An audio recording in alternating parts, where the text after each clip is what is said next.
So, have we finally figured out how to build homes faster, cheaper, and way, way greener? The technology is screaming yes, but the old rulebook, well, it's saying, hold on a minute. Today, we're going to dive into the incredible promise of 3D printed houses and the bureaucratic wall they keep running into. Think about this number for a second. Less than 24 hours. That's all it takes now for a giant robot to print the entire shell of a pretty decent-sized house. Now, this isn't some far-off sci-fi dream. This is happening right now, and it's a complete game-changer for construction. So that begs the obvious question, right? If this tech is so revolutionary, it slashes labor costs and cuts construction waste by over 60%, why isn't every new neighborhood being built by these things? Why aren't they just everywhere? Well, it all boils down to this one central conflict. We've got 21st century robots trying to build the future, but they're being judged by 20th century rules. Innovation isn't just being slowed down, it's hitting a brick wall, sometimes quite literally, right on the job site. All right, let's get into the real heart of the problem here, the regulatory bottleneck. You see, the biggest hurdle isn't the tech, it's not the concrete mix, it's the building code itself. We're about to see how ancient rules are stopping brand new homes dead in their tracks. At the center of this whole mess is something called prescriptive building codes. Now, these are the rules most of the world uses, and you can think of them like a super specific recipe from your grandma. It doesn't just say, bake a cake, it says you must use this brand of flour and exactly 3 eggs, no substitutes. And you can see the two mindsets right here. On the left, you've got the old-school prescriptive code. It's all about the how. It says you have to use 2x4 wood studs, period. On the right, though, is the newer, smarter approach, the performance code. It only cares about the what, the final result. It says, I don't care how you build your wall, as long as it can take a punch and keep the roof up.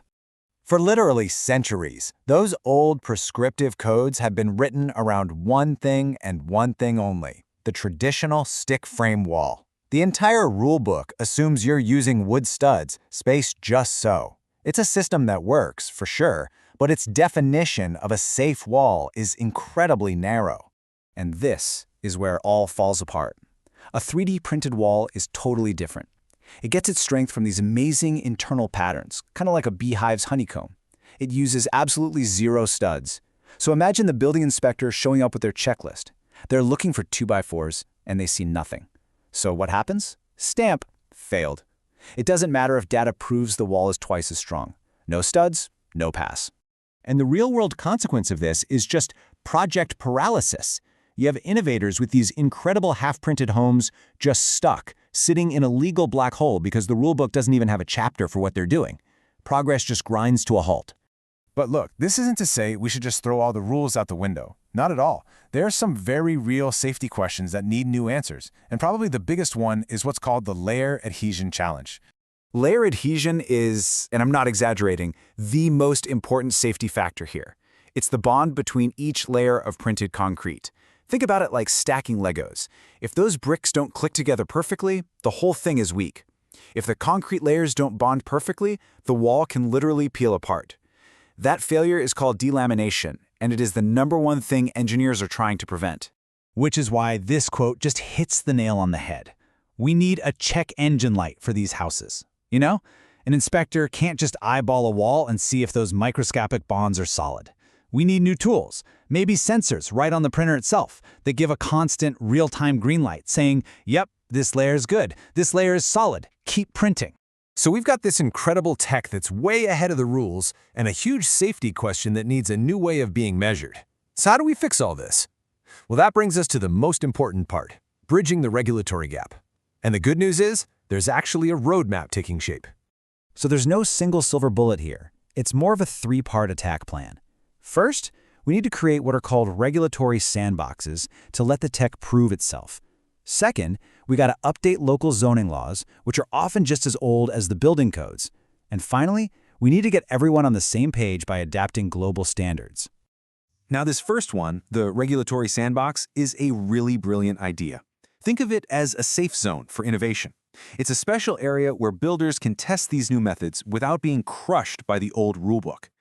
It's a live laboratory for collecting the hard data we need to finally write the new rules, proving this stuff is ready for prime time. And we absolutely need to solve this. Because getting this right isn't just about a cool piece of technology. The stakes here are genuinely massive, and they affect all of us. Let's just start with the planet. We all know traditional construction is incredibly wasteful. Well, 3D printing is the opposite. It only uses exactly what it needs, which can cut down on-site waste by a whopping 60%. In a world struggling with climate change, that is a huge deal. Okay, then let's talk about the money. We're talking about trillions of dollars. Trillions. That's the kind of economic value that could be unlocked by making construction this much faster and this much more efficient. This could reshape a huge global industry. But you know what? Forget the money for a minute. The most important impact is the human one. The ability to build safe, strong, dignified homes faster and for less money, that's not just an innovation. That's a real, tangible way to fight the global housing crisis and make a serious dent in homelessness.